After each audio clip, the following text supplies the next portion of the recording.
Dear MallowCat, we are pleased to be able to offer you the position of research assistant to Professor Pauper at our research facility on Cat Island.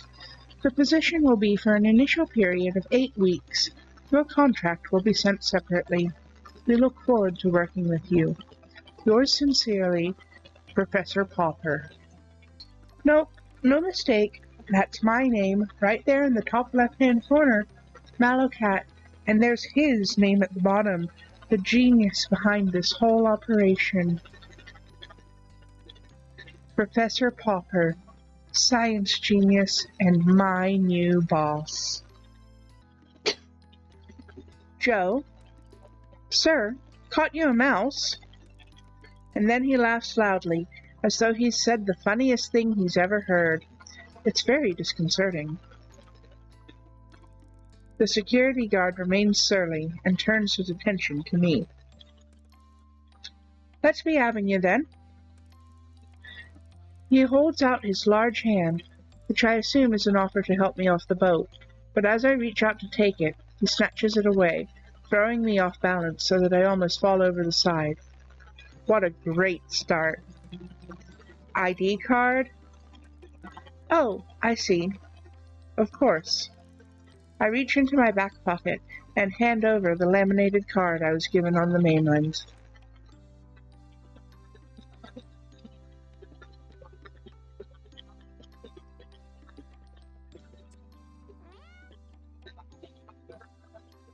Here. He stopped at the largest of the tents, indicating that I should go inside.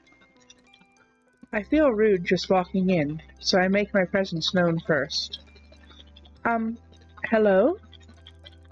A firm but friendly voice calls out. Come. I walk in, and there he is, hunched over some documents. The great Professor Pauper. Sir, it's an honor to meet you. Yes, you must be MallowCat. Come on in, my dear. Glad to have you on board. Good journey? Well, long. Yes, indeed. We're rather tucked away here. Let me offer you some refreshment. Water? Coffee? Something stronger, perhaps? Whiskey?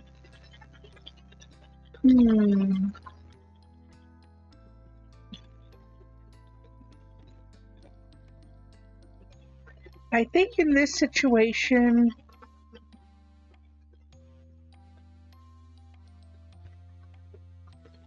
I think the polite thing to do would be tea, if there's already a pot on the go. Ah, I can tell you're new. The tea here tastes like cat spittle. You really don't want to drink it. Oh, that's disappointing. He pours me a cup of coffee from his canteen instead. It's a good thing I like coffee. It'll take you a while to find your way around and discover how it all works. So for today, I thought I would just get you kitted out, and maybe introduce you to some of the locals. The cats, that is. I believe you've already met most of the human locals. Oh, I have only met the ferryman and the security guard who brought me here. Yeah, that's about it. And the lady outside? Ah, Mrs. Marigold. Her and her husband are the caretakers. Wonderful couple, the Marigolds. You'll meet them before too long. We're a tidy little family here, MallowCat, and I'm sure you'll fit in nicely. This is your catalog. Oh my god, that pun. No. Catalog?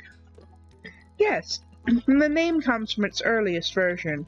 It was initially designed to record and store data on the cats, scan them, and log their details. But as you see, we've come a long way since then.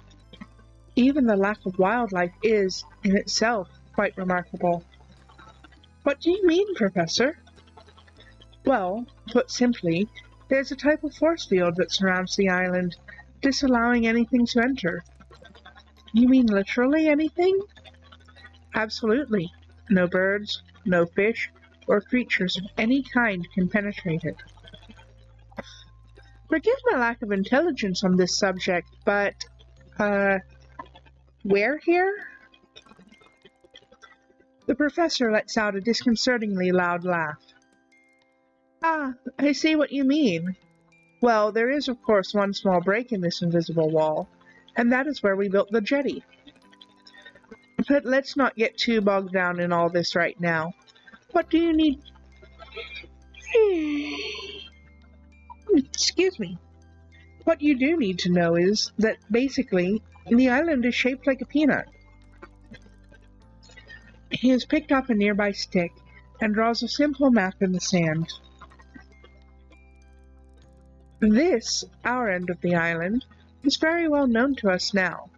We've been researching here for many years. The other end is not so familiar to us. We have encountered difficulties that have hindered our progress in this region.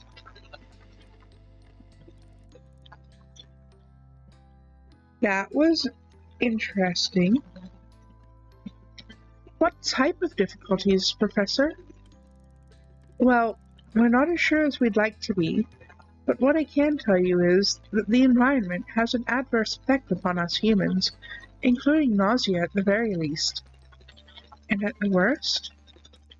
Fainting, migraines, possible nerve damage. Gosh, that is serious. As I say, it's best to keep away. But let's not go into all that now, my dear. You've had a long day. For now, let's just say that we refer to the far end of the island as the danger zone, with good reason. I must ask you not to put yourself at risk by venturing beyond this mountain range here. He refers to the map once more. Oh, excuse me. Drawing a line just past the center and an X through the end section.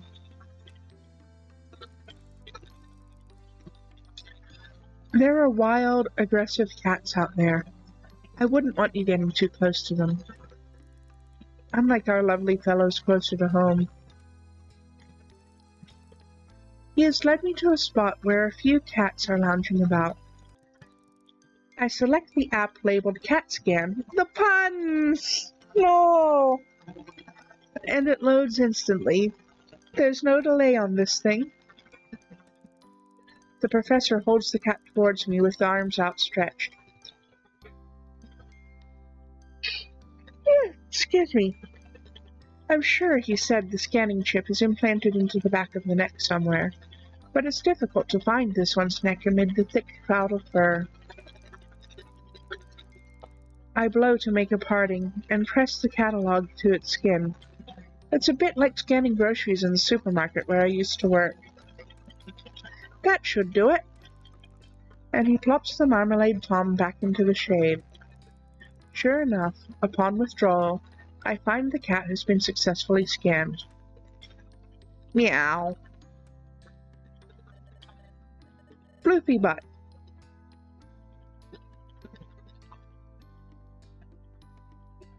That is an awesome name for a cat. Floofy butt. Okay, here goes. No help this time. The professor steps back. The first cat I approach is very friendly, with beautiful calico markings. It comes towards me, already purring. Meow.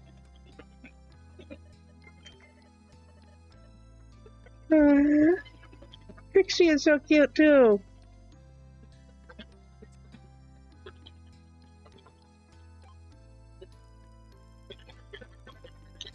Next is an elegant, sleek, hairless cat sitting gracefully in the sun. She doesn't pay me much attention and allows me to scan her with minimal fuss. Snooty booty! Snooty booty! The fourth cat I approach is a noisy one.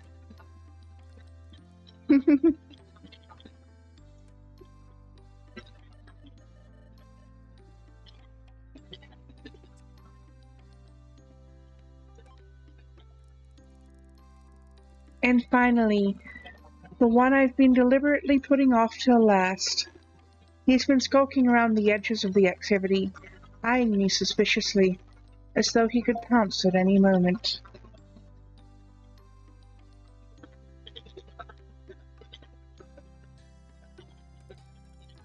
I laugh at myself, already projecting personalities onto these animals. Well, it did hiss at you. His name is Kibbles.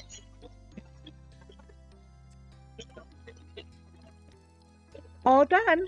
I hope you enjoyed meeting some of the locals. The professor lets out a little laugh. I have a feeling you'll get to know them quite well in time. That's probably enough for your first day, don't you think? It's quite a lot to take in. I am suddenly exhausted and grateful to be heading back to camp. The world around me drifts away as I float up into a dream.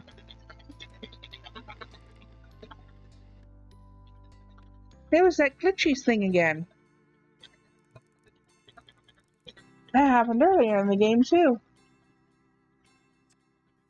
I'm not sure how long I've been asleep, but I wake with a violent jolt that leaves me sitting bolt upright.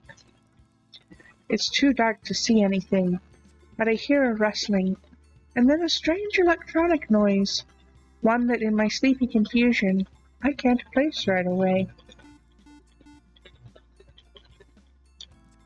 The catalog! Acting on instinct, I scramble to my feet and follow the noise out of the tent. I look around me, and my fears are confirmed when I catch sight of a pulsing red light getting fainter in the direction of the forest. I snap into action, running as fast as I can. Barefoot, dressed in my pajamas, running at full speed into the forest in the dark of night. I must be crazy,